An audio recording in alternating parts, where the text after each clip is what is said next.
प्रणाम अलैकुम दोस्तों। क्या आप जानते हैं कि बादशाह अकबर भी पढ़े लिखे नहीं थे, लेकिन वो इस बात को जानते भी थे और मानते भी थे कि मैं पढ़ा लिखा नहीं हूं।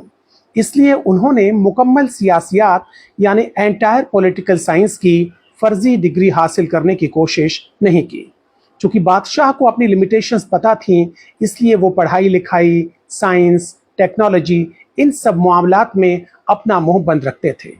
चूंकि बादशाह ने खुद कभी परीक्षा नहीं दी, इसलिए उन्होंने बच्चों को कभी ये नसीहत भी नहीं दी कि गणित के इम्तिहान में कठिन सवाल पहले सॉल्व करने चाहिए, या नाले की गैस से चाय बन सकती है, या बादलों का फायदा उठाकर मुगलिया जहाज रेडार से बच सकते हैं। अपनी अनपढ़ता को छुपाने के लिए बादशाह अकबर ने अपने से भी कम पढ़े लिखे और जाहिलों को अपना वजीर नहीं बनाया, बल्कि असली डिग्री और असली हुनर वाले एक्सपर्ट्स को अपने दरबार में जगह दी। इनमें से 9 सुपर एक्सपर्ट्स को नवरत्न कहा जाता था। ये नवरत्न चूंकि एक्सपर्ट्स थे, इसलिए बादशाह इनसे सलाह लेते थे, सलाह देते नहीं थे, और देते भी तो नवरत्न फालतू की सलाह को एक्स्ट्रा टू ए बी मानकर इग्नोर कर देते थे। दूसरी बात अकबर बादशाह में यह खास थी कि वो सही आदमी से सही काम लेते थे। मसलन राजा टोडरमल एडमिनिस्ट्रेशन और रेवेन्यू के एक्सपर्ट थे और तानसेन संगीत के। तो अकबर बादशाह ने कभी तानसेन से ये नहीं कहा कि आप रेवेन्यू संभालिए, राजा टोडरमल गीत गाएंगे। कहने का मतलब ये कि बादशाह अकबर ने हिस्ट्री में एमए करने वाले को रिजर्व बैंक का गवर्नर नहीं बनाया। दूसरी बात, बादशाह अकबर की कैबिनेट में सभी की जिम्मेदारियां तय थीं और जवाबदेही भी।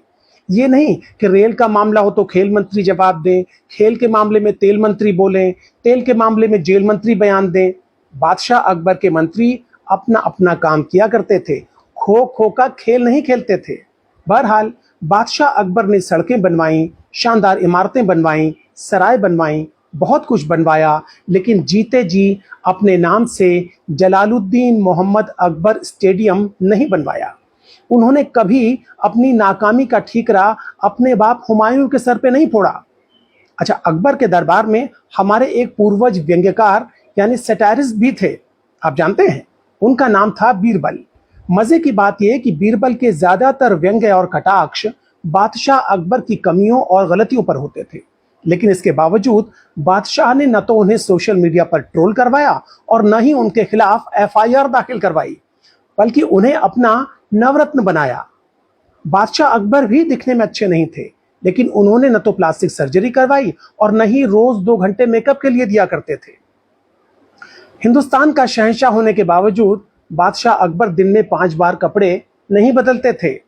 बादशाह अकबर गलत फैसला देने के लिए मुंसिफ और काजी पर दबाव नहीं डालते थे, रियाया से किए हुए वायदों को भूल नहीं जाते थे, सब कुछ एक्चुअल और ओरिजिनल करते थे, पुरानी योजनाओं के नए नाम नहीं रखते थे। और सबसे बड़ी बात कि बादशाह अकबर ने मजहब को हमेशा सियासत से अलग रखा। अपनी प्रजा में उन्होंने कभी धर्म के आधार पर भेदभाव नहीं किया। उनके 9 में से 4 रत्न बीरबल, मानसिंह, टोडरमल और तानसेन हिंदू थे, और बाकी सब भी हिंदू मुसलमान करने वाले लोग नहीं थे, बल्कि फैजी ने महाभारत और गीता का फारसी में अनुवाद किया। और रहीम के बारे में, अब्दुल रहीम खान खाना के बारे में तो सब जानते हैं कि वो ब्रजनंदन भगवान श्री कृष्ण के अनन्य प्रेमी थे। तो इस तरह बादशाह अकबर ने साबित किया कि राजा अनपढ़ होते हुए भी महान हो सकता है, बशर्ते उसका दिल साफ हो और सोच बड़ी हो, बशर्ते राजा झूठा, मक्कार, धोखेबाज और नफरती न हो।